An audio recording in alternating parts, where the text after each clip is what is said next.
And so in this episode, I would really love to dive into the topic of all of the hormone changes that come along with perimenopause and menopause, and the idea that these midlife changes can actually be a superpower if we understand them.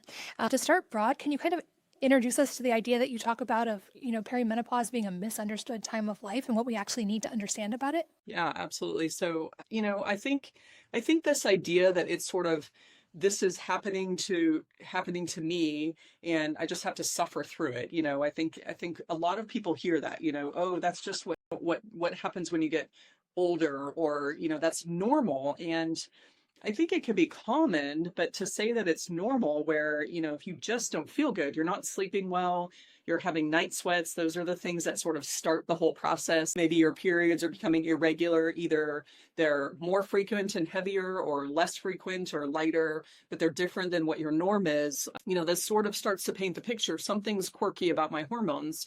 And you see patients all the time that are in their even mid to late 30s and then well into the 40s that will say, I thought my hormones were abnormal and I asked my doctor to test them, but everything was, like we talked about, within range. Or I've seen it all the time where people will just say, well, there's no point in testing your hormones because there's nothing that we're going to do about it. You're just going to have to kind of deal with it. I see that all the time as well.